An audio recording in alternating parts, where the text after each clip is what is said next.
সম্মানিত সুধী, আশা করছি আপনারা ভালো আছেন। ভূমি ও দলিল রেজিস্ট্রি সংক্রান্ত তথ্য সেবা পেজে আপনাদেরকে স্বাগতম।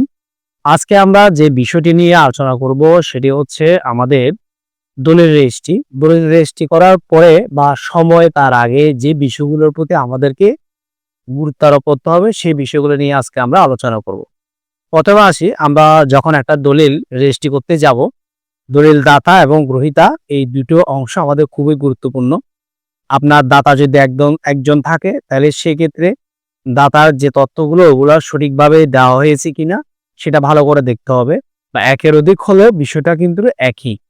আর গ্রহীতার ক্ষেত্রেও বিষয়টা কিন্তু একই, যে গ্রহীতারা যে নাম এবং তাদের এনআইডি কার্ড এবং তাদের যে ঠিকানাগুলো দিয়েছে এগুলা ঠিকমতো দিয়েছে কিনা এগুলো ভালো করে যাচাই করে দেখতে হবে। বিশেষ করে আপনার যার মাধ্যমে দলিলটা আপনি রেজিস্ট্রি করাবেন সে আপনাদেরকে দলিল রেজিস্ট্রির সময় একটা ড্রাফট দিবে।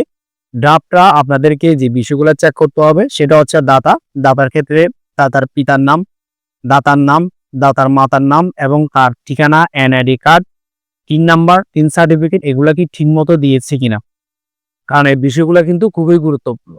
আর সবচেয়ে বেশি গুরুত্বপূর্ণ হচ্ছে গ্রহীতার ক্ষেত্রে, কারণ গ্রহীতা যেহেতু জায়গাটা কিনবে এটা রেজিস্ট্রির পরে সে কিন্তু নামজারি করতে যাবে। তো সুতরাং গ্রহীতার যে তথ্যগুলো এগুলা খুবই গুরুত্বপূর্ণ। এক্ষেত্রে গ্রহীতার নাম, গ্রহীতার পিতার নাম, গ্রহীতার মাতার নাম, গ্রহীতার যে এনআইডি কার্ডের নাম্বার আছে ওই এনআইডি কার্ডের নাম্বারগুলো এবং তিন সার্টিফিকেটের যে নাম্বার আছে ওই নাম্বারগুলো সঠিকভাবে দিয়েছে কিনা এটা কিন্তু ঠিকমতো দেখতে হবে।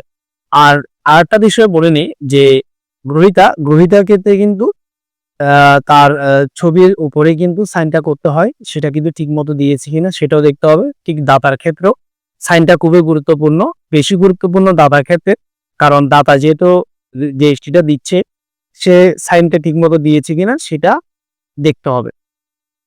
আর একটা বিষয় আমাদের জানা দরকার সেটা হচ্ছে দলিল রেজিস্ট্রির দাতা গ্রহীতার অংশ আমরা গেলাম। এরপর হচ্ছে শনাক্তকারী ব্যক্তি অবশ্যই যে দলিলটা বিক্রি করছে তার পরিচিত কোনো ব্যক্তিকে দিলেই সবচেয়ে ভালো হয়, কারণ পরবর্তীতে যদি কোনো মামলা মোকদ্দমা সংক্রান্ত ঝামেলায় পড়ে তাহলে ওই শনাক্তকারীর মাধ্যমে কিন্তু জিনিসটা অনেকটা খুব সহজ, প্রমাণ করাটা অনেক সহজ হয়ে যাবে। তো আশা করি বিষয়টা আপনারা বুঝতে পেরেছেন যে আমাদের দলিল রেজিস্ট্রির ক্ষেত্রে দাতা, গ্রহীতা এবং শনাক্তকারী এই বিষয়গুলোর ইনফরমেশনগুলো সঠিকভাবে দেওয়াটা খুবই গুরুত্বপূর্ণ। আরেকটা বিষয় আসি সেটা হচ্ছে তফসিলে আপনারা যে বিষয়গুলো খেয়াল করতে হবে যে আরএস দাগ, বিএস দাগ বা পিএস দাগ এবং খতিয়ান নাম্বার এগুলো ঠিক মতো লেখা হয়েছে কিনা।